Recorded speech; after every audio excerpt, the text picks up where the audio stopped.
Abigail Monroe laughed out loud in the conference hall the moment Mason Carter set his engine blueprints on the table. She called it a relic not worth a single minute of serious review, and the room went silent before erupting in uneasy laughter. Mason did not respond.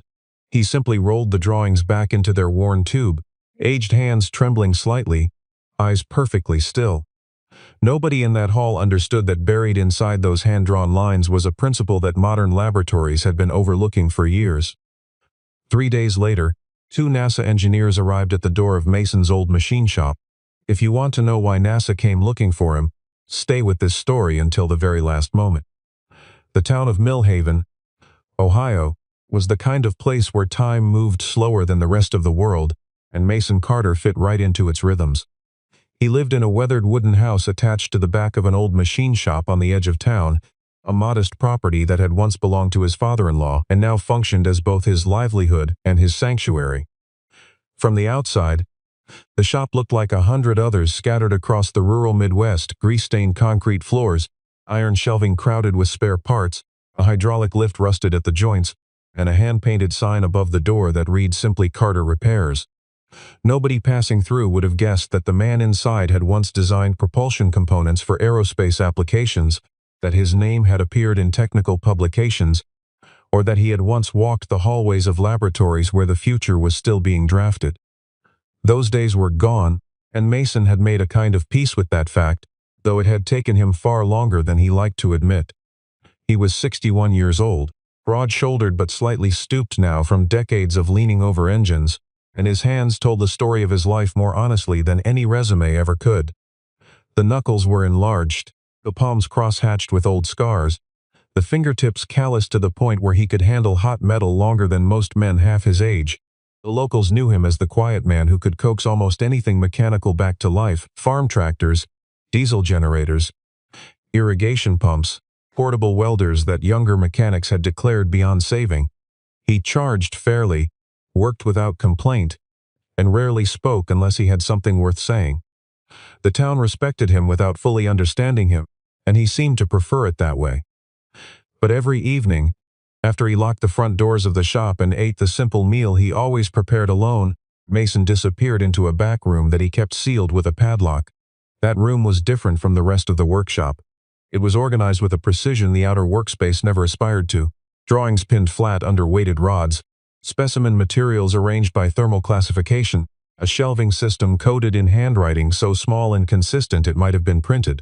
At the center of the room sat a compact engine prototype covered in a canvas cloth, surrounded by pressure gauges, thermocouple leads, and a thick stack of handwritten notebooks. This was where Mason went when the rest of the world left him alone, and this was where he had been going, quietly and without interruption, for more than 2 decades. The engine was based on a principle he had first sketched in the margins of a standard-issue aerospace manual more than 30 years earlier, a hybrid thermal cycle that used the heat waste of combustion not as a problem to be managed but as a stabilizing input to be redistributed. The idea had come to him while troubleshooting an overheating issue on a test platform, staring at a graph of temperature variance and realizing that every existing solution tried to fight the curve rather than use it. He had written the idea down, developed it slowly over months, and shared it cautiously with a colleague who had neither understood it nor forgotten it.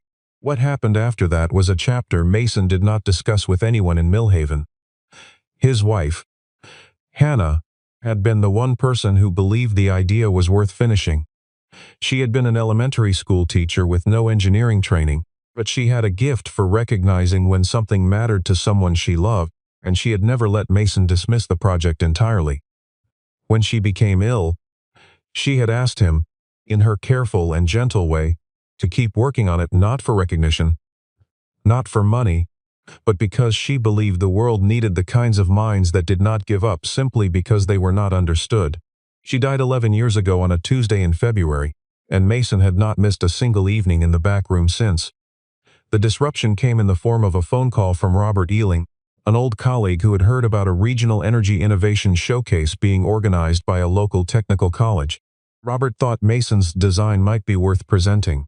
Mason's first instinct was to decline, and his second instinct was the same. But that evening he sat at his workbench and found himself looking at the small photograph he kept propped against the wall, Hannah smiling in their backyard, her hand raised slightly as if mid-sentence, caught forever in the act of trying to make someone understand something. He called Robert back the following morning and said he would go. The showcase was held in the main auditorium of Clearfield Technical College on a Thursday afternoon, and by the time Mason arrived with his rolled tube of blueprints tucked under his arm, the room had already arranged itself into the familiar hierarchy of these events. Young engineers in clean shirts clustered around digital displays, their laptop screens glowing with rendered animations and computational models. Investors in blazers moved between tables, nodding at whatever appeared sufficiently new. Faculty members stood near the edges in small groups, performing the careful theater of open-mindedness. Mason found a table near the back, spread his drawings flat, and waited. He had not been to a professional gathering in more than a decade, and the gap showed in ways he could not entirely conceal. His jacket was a navy wool blazer he had owned since his career years, still presentable but clearly not recent. The drawings themselves were hand-drafted on engineering paper, precise, annotated with care, but unmistakably made without a trace of digital rendering. Several people slowed as they passed his table, glanced at the materials, and moved on without stopping.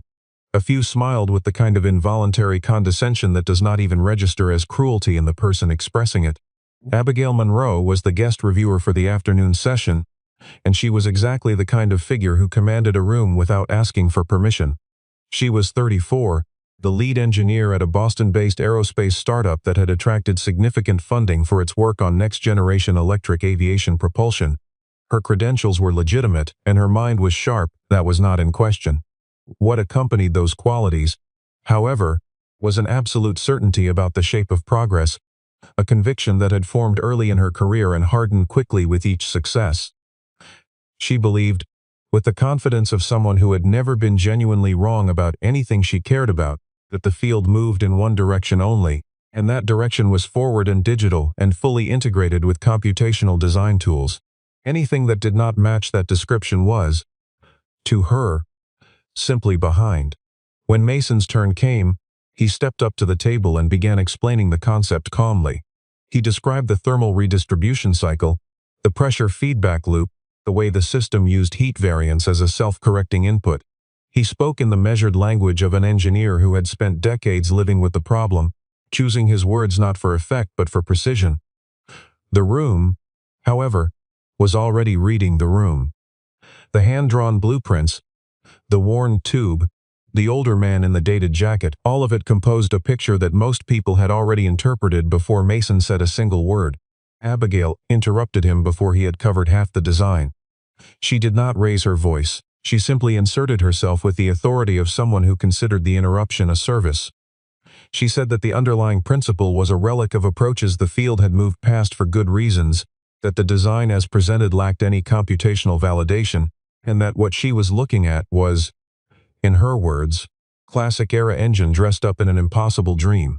A few people in the front rows laughed, not loudly, but enough. Connor Blake, a technology investor sitting near Abigail who had been backing her startup's latest funding round, turned to a colleague beside him and said something under his breath that produced more laughter. Mason let the reaction settle. Then he asked Abigail, in a perfectly even tone, whether she had read through the pressure recovery calculations in the third section of the documentation. She did not answer directly.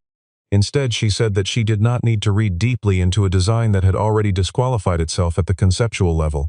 The answer was smooth and dismissive and clearly final, and Mason understood that there was nothing left to say. He gathered his drawings without urgency and began rolling them back into their tube. Before he left the table entirely, a young graduate student named Luke Jennings approached from the side of the room. He was maybe 26, with the slightly apologetic posture of someone who had witnessed something uncomfortable and felt responsible for none of it. He said quietly that he thought the presentation had been cut short and asked if Mason would mind leaving a copy. Mason looked at him for a moment, taking in the sincerity in the question, then reached into his bag and pulled out a folded duplicate of the specifications he always carried. He handed it to Luke without comment, thanked no one, and walked out through the side exit. The hallway outside was cool and fluorescent lit and completely empty. Mason stood there for a moment with his blueprints under his arm, breathing slowly. He was not humiliated. Exactly, he had expected resistance, had prepared himself for dismissal. What he had not prepared himself for was the sensation of leaving the room knowing, with the quiet certainty of someone who has spent 20 years studying a thing from every angle, that the people inside were laughing at the right answer. Luke Jennings carried the folded specifications back to his shared workspace in the engineering annex and set them on the corner of his desk with the vague intention of looking them over that evening. He had other work due and other things on his mind, and the papers sat untouched through the rest of the afternoon. But that night, when his roommate had gone to bed and the building had gone quiet, he opened the pages on impulse and began reading. What he noticed first was the density. These were not talking points or investor-facing summaries, these were working calculations, derived step by step, with margin annotations that indicated years of refinement. The pressure recovery section that Mason had mentioned turned out to be 12 pages long, built on a form of fluid thermal coupling that Luke had never seen treated this way in any textbook. He read slowly, then went back and read again. There was something in the logic that did not match the standard approach, not because it was wrong but because it had taken a fundamentally different starting assumption. Instead of treating thermal expansion as a destabilizing force to be counteracted, the design treated it as an inherent input to be absorbed and redirected. Luke pulled up his simulation software and started entering parameters. The first run came back with numbers that seemed absurd. He assumed he had misread the specifications and entered an incorrect value somewhere.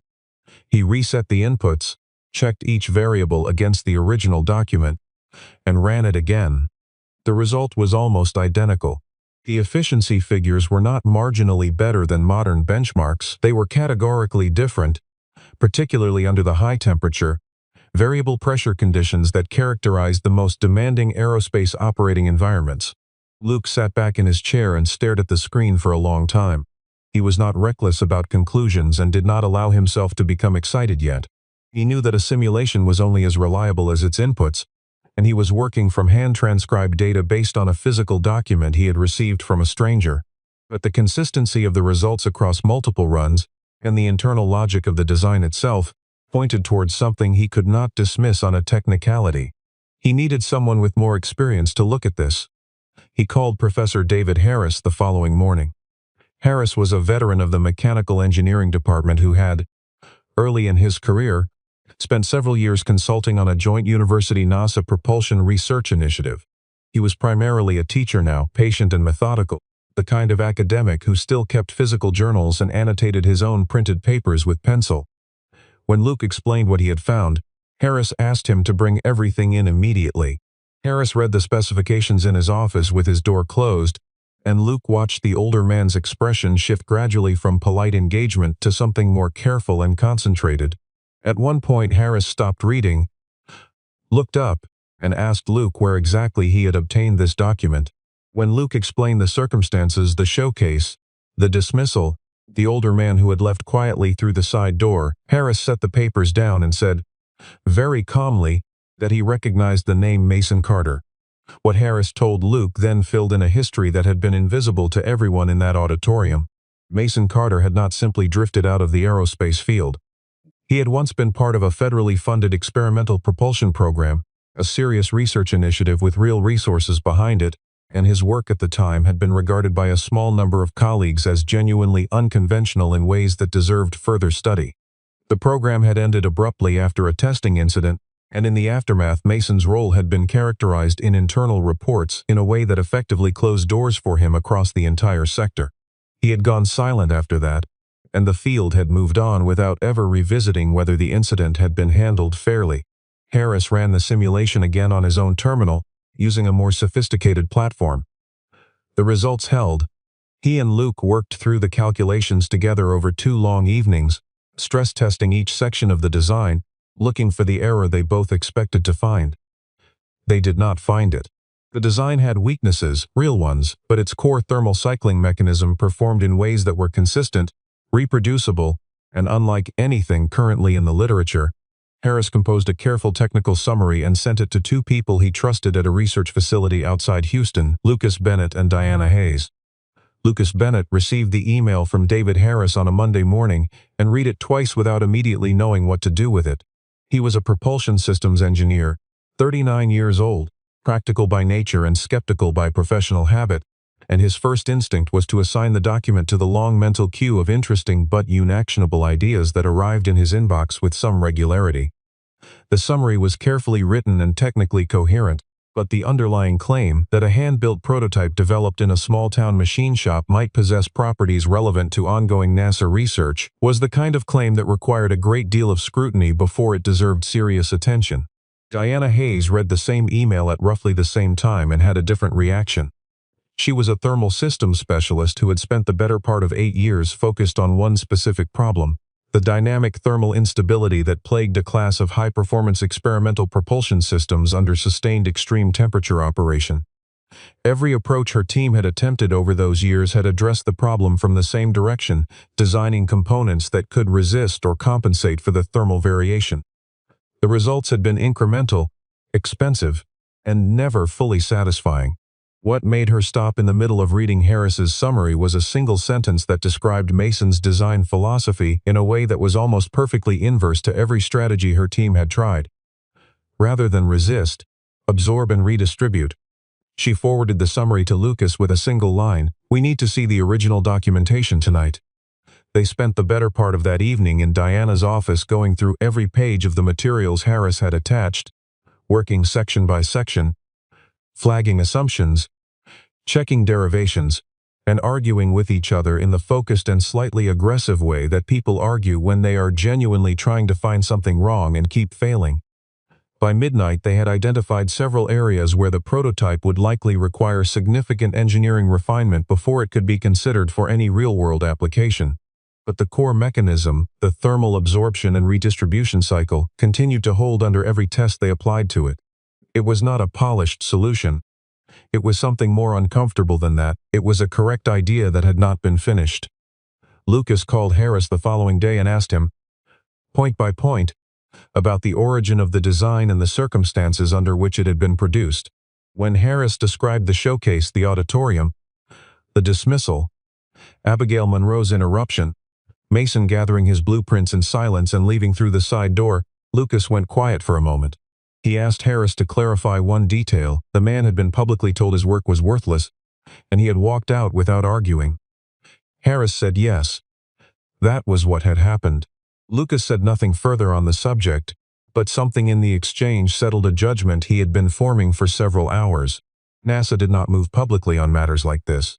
What happened instead was quiet and deliberate. Lucas and Diana cleared their schedules, booked a rental car, and drove to Millhaven, Ohio on a Thursday morning, carrying nothing more than a printed copy of the technical summary and a list of questions they intended to ask the man who had written the original design. The Carter repair sign was hand-painted in black letters on a faded wooden board above a wide overhead door, and the building behind it was exactly what Lucas and Diana had pictured: functional, worn, unremarkable from the outside in every way. A rusted engine hoist was visible through the open bay. A row of sorted metal components sat on a shelf along the outer wall. The sound of a generator being tested came from somewhere inside. They parked the rental car along the gravel shoulder and walked toward the entrance. Mason appeared from around the side of the building carrying a fuel line he had been replacing. He was wearing stained work pants and a canvas shirt with the sleeves rolled to the elbows, and he looked at the two people standing at the edge of his property with the expression of a man who has learned not to be surprised by unexpected visitors but who is also not particularly welcoming to them. Lucas introduced himself and Diana, gave their organization without elaboration, and said they had come because of a technical document they had received through a colleague. Mason said nothing for a moment. His eyes moved between the two visitors with an assessment that was careful rather than hostile. He had encountered people before who had come to his shop with professional credentials and expansive interest, and those encounters had a poor track record. He set the fuel line down on the workbench just inside the door and asked them flatly what, specifically, they wanted to see. Lucas told him. He said they had reviewed the specifications and run the analysis multiple times, and that they believed the thermal cycling mechanism was worth examining beyond the simulation stage. He said they were aware he had been told something very different about his work 3 days earlier. He said they were not there to offer anything except an honest look. That last part seemed to shift something slightly in Mason's posture, the kind of small change that only registers if you are watching for it. He asked them to wait outside for a moment, went back into the building, and returned a few minutes later to lead them through the shop interior, past the tools and the workbench and the organized chaos of the outer workspace, to a door at the far end of the room secured with a padlock. The room inside was nothing like the workshop that surrounded it. Every surface was in use and every object had a designated place. Drawings covered the walls, secured flat and dated in the corner. A long shelf ran the entire length of one wall and carried a series of sealed specimen containers labeled in the same precise handwriting that appeared in the margins of the design documents. And at the center of the room, on a steel-topped workbench, sat a compact engine assembly roughly the size of a large toolbox, wrapped in a canvas cloth, thermocouple leads running from several points on the housing to a strip of instruments mounted on a secondary stand. Diana moved toward the prototype immediately. She lifted the canvas cloth and studied the housing without touching anything, her expression concentrated and entirely professional. Mason connected the instrument leads to a portable data logger he kept on the lower shelf. The startup sequence was deliberate. He adjusted a valve by a precise amount, checked 2 pressure readings, then brought the system to idle. The initial sound was rough and deep, the kind of acoustic signature that belongs to hardware built to work rather than to impress. For the first several seconds it seemed as if the whole assembly was simply laboring under its own weight. Then, in a transition that happened gradually enough to be almost unnoticeable, the engine steadied. The roughness resolved into a low, even hum. The temperature readings on the instrument strip, which had climbed during startup as expected, reversed direction and began moving down. Lucas watched the instruments for 30 seconds without speaking. Then he asked Mason to stop the engine and run the startup sequence again from the beginning. Mason did it twice more. Each run produced the same result. The thermal descent began at approximately the same point in the cycle and proceeded at the same rate. When they finally stepped back from the workbench, Mason said, in the same quiet tone he used for everything, that he had needed 22 years to make the cycle work consistently and 5 more years to understand fully why it worked. He did not say this to impress them. He said it the way a man states a fact he has simply lived with for a long time. Lucas looked at Diana. She was already looking at him. He told Mason that they would like to bring the design into a formal evaluation process, and Mason stood at the side of the workbench for a long moment before saying yes. The news that 2 NASA engineers had made the drive to Millhaven reached Clearfield Technical College within 48 hours, the way news travels through academic communities, imprecisely but thoroughly. By the time it reached Abigail Monroe, the story had already been inflated and speculated upon to the point where she dismissed it entirely. She assumed it was a case of misidentification, or perhaps a courtesy visit to a local inventor that someone had exaggerated into something it was not. She returned to her own work and said nothing. Connor Blake was not so easy to reassure. Connor had invested a significant amount of money into Abigail's startup and was in the process of assembling a second funding round around the premise that her electric propulsion approach represented the leading edge of the near-term aviation market. If another design, particularly one developed outside the establishment, were to attract serious institutional attention, the narrative he had built around his investment would become significantly more complicated. He asked his assistant to find out whatever could be found, and what came back was enough to make him uncomfortable. Abigail returned to her office one evening to find a message from Luke Jennings, who had tracked down her professional contact information through the college directory. His brief accompanying note said only that he thought she might want to see the section of the presentation she had interrupted. She almost deleted it. Instead, she opened the recording and skipped forward to the point where Mason had been speaking before she cut in. She listened for 11 uninterrupted minutes to the section of the presentation she had never allowed Mason to finish. The thermal redistribution argument was laid out in plain language, step by step, and by the time the recording ended she understood with complete clarity that she had not interrupted a weak argument. She had interrupted an argument she had not yet heard. She ran a simulation that night, independent of anything Harris or Luke had produced, using her own platform and her own inputs derived from the presentation recording. The results were not identical to what the others had found, but they were close enough to establish the same core conclusion. The mechanism she had dismissed in under 2 minutes was addressing a class of thermal instability problem that her own team had been unable to solve despite 18 months of directed effort. She sat in her office until 2 in the morning, running variations, looking for the flaw that would restore her original judgment. She did not find one. What she felt was not a simple recognition of error. It was something more corrosive, the understanding that she had not simply made a mistake in that auditorium, but that she had made it loudly, in front of an audience, with the full weight of her professional confidence behind it, at the expense of a man who had said nothing to deserve it. She had been wrong in exactly the way she most prided herself on never being. Connor came to her office the following morning and made his position clear without much subtlety. He told her that if she acknowledged any merit in Mason's design publicly, she would be undermining her own credibility in a way that would follow her professionally. He suggested, in terms careful enough to be deniable, that it might be worth exploring whether Mason's design had any undisclosed sources, old documents, prior work by others that the older man might have drawn on without attribution. Abigail listened to all of this without expression. When Connor finished, she said nothing.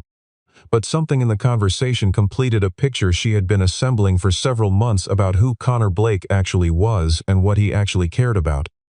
The formal evaluation session was arranged with minimal fanfare and held in a conference room at a regional aerospace research facility 3 weeks after Lucas and Diana's visit to Millhaven.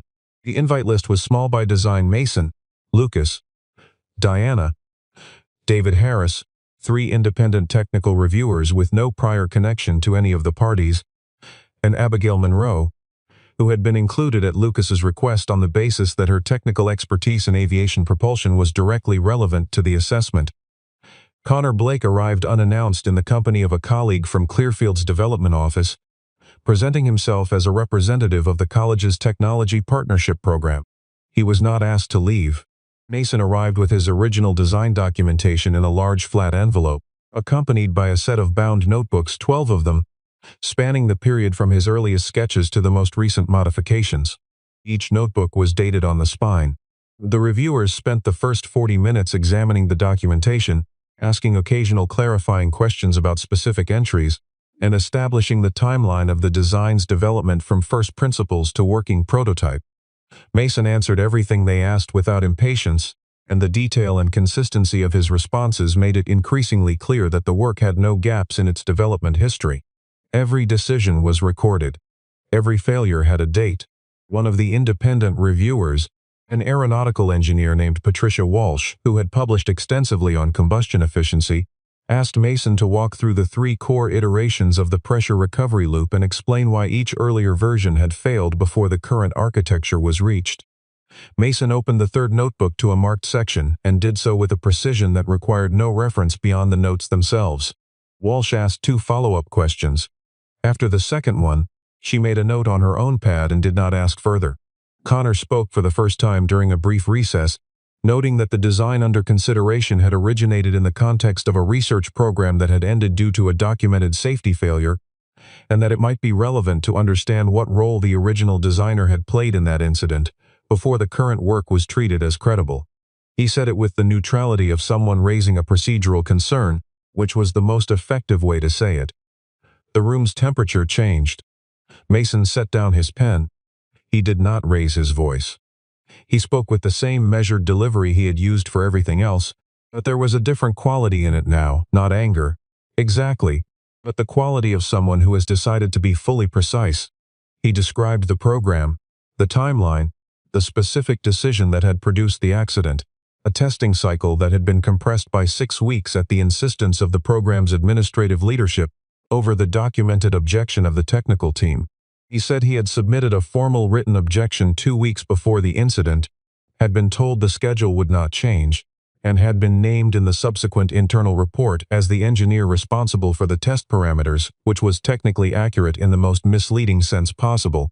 He had signed off on the parameters because refusing entirely would have ended his participation, and he had believed, incorrectly, that his remaining involvement could still prevent the worst outcome. The room was completely quiet when he finished. Lucas was watching Abigail. She was watching Mason. David Harris reached into his briefcase and produced a sealed document, a photocopy of the original objection memorandum that Mason had filed, which Harris had obtained years earlier from a contact at the facility and kept without being entirely sure why. He set it on the table in front of the lead reviewer and said nothing. Connor tried once more, suggesting that archival documents of that kind were not within the scope of the evaluation and that the session should remain focused on the technical merits of the design currently under review. Abigail Monroe stood up. It was not a dramatic gesture, she simply stood, which in a room that had been seated for 2 hours had its own kind of weight. She said that she wanted to address something directly, and she turned to face the room, not Connor, not the reviewers, but the room. She said that she had interrupted Mason Carter's presentation at the showcase before he had finished presenting his work, that she had characterized his design in public as something not worth examining, and that she had been wrong to do so, not merely as a matter of professional courtesy, but as a matter of fact.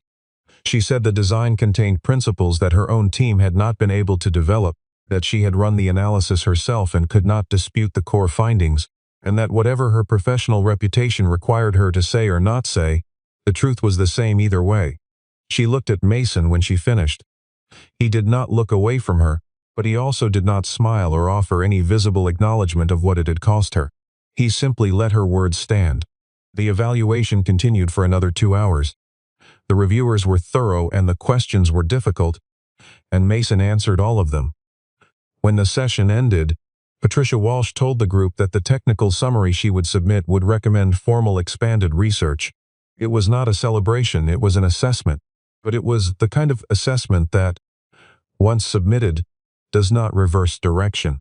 The formal test protocol was scheduled for 4 weeks after the evaluation session, at a propulsion testing facility outside Dayton that had the environmental chambers and instrumentation required to assess the prototype under standardized aerospace conditions. It was the kind of facility where engines were evaluated against known benchmarks, where the results were either defensible or they were not, and where the history of how a design had arrived there was entirely irrelevant to the outcome. Mason drove himself from Millhaven the morning of the test in his 12-year-old pickup truck, the prototype secured in a padded case in the bed.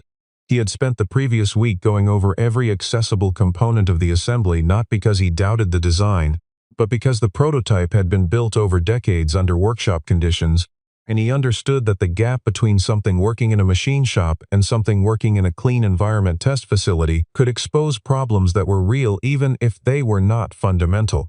Abigail arrived shortly after Lucas and Diana. She had no formal role in the test, she was there as an observer, which was a smaller thing than she had ever previously agreed to be in any professional setting. She had come anyway. She found Mason in the preparation area where the prototype was being transferred to the test fixture and asked him, directly and without surrounding conversation, if there was anything in the calibration documentation she could help him verify. Mason looked at her for a moment, then handed her the thermocouple calibration sheet and pointed to the reference standard he was using. She worked through it alongside him without another word. The preparation took most of the morning. About an hour before the scheduled test window, one of the facility's technical coordinators flagged an anomaly in the pressure transducer readings on a sensor mounted near the intake manifold. The reading was inconsistent in a way that could indicate a faulty sensor, a connection problem, or a hardware issue in the test fixture itself. The test was paused while the discrepancy was investigated. Diana, who had been monitoring the data feeds from the instrumentation station, noticed a secondary pattern in the readings that did not match what a simple sensor fault would produce. She asked the technical team to trace the full signal path from the sensor back to the data acquisition system. The investigation eventually identified a problem in a connector junction in the facility's own wiring rather than in the prototype or its instrumentation. The repair was straightforward, but it took nearly 2 hours, and the extended delay put the test at risk of running into the facility's scheduled maintenance window. Connor Blake was not present at the facility that day, but he had a connection to the technical coordinator who had flagged the initial anomaly, a relationship that, when examined later, raised questions about the timing and the specificity of the flag. Whether the delay was accidental or engineered was something that a subsequent internal review would examine in some detail. What mattered in the moment was that Diana had caught it, and that the test ultimately proceeded. The prototype was brought to operational readiness at 4:15 in the afternoon. Mason performed a final visual inspection that took him less than 3 minutes, because he had been looking at this assembly for 27 years, and there was nothing in it he did not already know. The startup phase was difficult to watch for people who did not know what to expect. The engine produced a pronounced low-frequency vibration in the first several seconds that caused one of the newer members of the technical team to glance toward the emergency stop panel. Abigail did not look at the panel. She looked at Mason. He was standing with his arms at his sides, eyes on the instrument display, his expression unchanged from the moment the test had begun. He had written in his notebooks, in multiple entries across multiple years, that the transition phase was the most misunderstood part of the cycle, that it looked like the system was failing precisely because it was working. The vibration was the heat load being absorbed. The noise was the redistribution beginning. 14 seconds after startup, the thermal profile inverted. The core temperature, which had been climbing at the expected rate, leveled and then reversed. The vibration dissolved into the low, even register that Lucas and Diana had heard in the machine shop in Millhaven. The instrument displays showed an efficiency curve that the facility lead, who had been running propulsion tests for 16 years, had never personally seen produced by a physical system rather than a simulation. Nobody said anything for a long moment.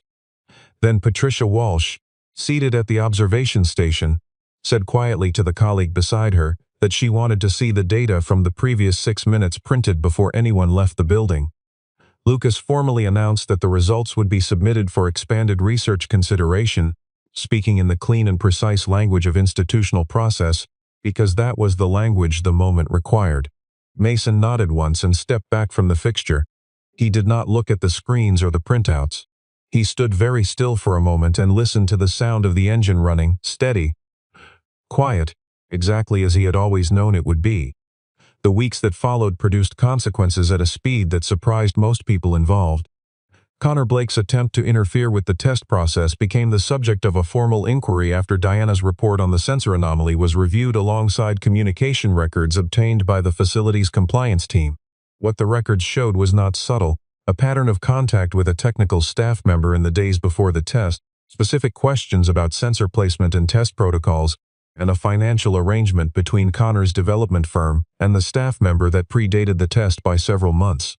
The inquiry referred the matter to the appropriate oversight body, and the funding consortium that had been backing Connor's competing propulsion project quietly withdrew its participation before any formal finding was issued. Abigail separated her professional relationship from Connor without any public announcement, though the separation was visible enough that people who paid attention understood what had happened. What she did instead was speak at a departmental colloquium at Clearfield Technical College 6 weeks after the formal test, in a talk titled simply Assumptions in Engineering Review. She stood at the front of the room without notes and told a version of the story that did not spare her own role in it. She said that the field's commitment to computational methods and standardized benchmarks had produced enormous advances, but that the same commitment, carried too far, had built a filter that made it structurally easy to dismiss work that did not arrive in the expected format. She said that she had used that filter without examining it, on a day when it had cost a serious engineer the one public opportunity he had accepted in years. She did not name Mason in the talk. She had asked him whether he wanted to be named, and he had said no, it was not necessary. But she quoted him directly in the final minutes, because she had written the words down the evening he had said them and had not been able to stop thinking about them since.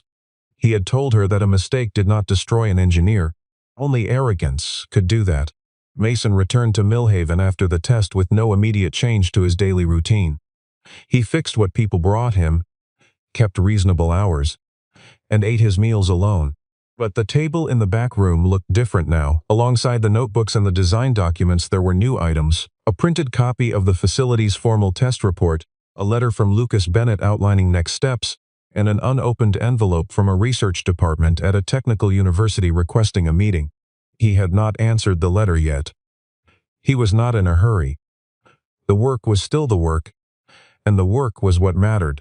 Several months after the test in Dayton, Mason's thermal cycling design was formally incorporated into a research initiative that involved 2 universities and a small number of aerospace engineers working on propulsion concepts for extreme environment applications. The work was preliminary. There was a significant distance between a promising mechanism and a deployable system, but the initiative existed now. It had resources attached to it, and the people working within it understood that the concept they were developing had not originated in a laboratory or a research program or a funded startup. It had originated in the back room of a machine shop in a small Ohio town, in the evenings, by a man who had continued working after everyone who might have noticed had stopped looking. Abigail made her first visit to the Millhaven shop on a Saturday morning in early spring, 4 months after the evaluation session. She drove herself and arrived without announcement, which Mason had told her was the correct approach since he did not generally answer his phone before 9 in the morning. She found him outside the shop drinking coffee against the side of the building in the pale early light. He did not greet her warmly or coolly, he simply acknowledged her presence with a nod and went back inside, which she correctly interpreted as an invitation. She spent several hours in the back room that day, working through the oldest notebooks at Mason's direction, understanding the arc of a design that had moved through failure after failure before arriving at a mechanism that worked. She asked questions when she had them. Mason answered when the answer was worth giving and said nothing when it was not. It was the most focused and uncomfortable afternoon she had spent in years, and when she drove home in the early evening, she understood that she had learned more in that room than in several months of her own directed research. She came back the following Saturday, and the one after that. Mason continued to work. The correspondence with the research initiative grew steadier and more specific. The town of Millhaven was largely unchanged by any of it. People still brought their broken equipment to Carter Repairs. Mason still charged fairly and worked without complaint, and the hand-painted sign above the door was still there. But inside the back room, on the ledge above the workbench, Mason had placed Hannah's photograph beside the original design notebook, the very first one, with its battered cover and the first sketched equations written in pencil in the margins of a machine manual. He spoke to it sometimes. Briefly, in the quiet of the evening when the shop was empty and the only sound in the building was the generator running outside. When the latest version of the engine, built from precision components by the research team in Dayton, incorporating everything Mason had learned across 27 years of evenings, was brought to operational readiness for its first institutional test run, Mason stood in the observation bay with Lucas, Diana, and Abigail. The facility lead confirmed the startup sequence. The instruments came online. Mason did not look at the displays. He closed his eyes and listened to the sound of the engine as it moved through its cycle, through the rough early phase, through the transition, and into the steady hum that meant the heat was being used instead of fought. No one in the room called it obsolete. Give me that shit. What y'all think? No W's? Not a single W in the chat. Should I have made it look harder? I'm just that good, bro. I just make it that easy. Thank you, D. See some motherfucking W's in the chat. See some motherfucking W's in the chat. W's in the chat. Celestial Jade Lotus Pill. Thank you, Nick De Los Santos. That's what I'm fucking talking about, bro. That's what the fuck I'm talking about, bro.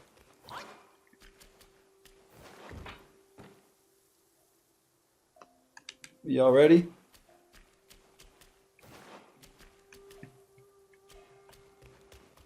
Yeah, buddy.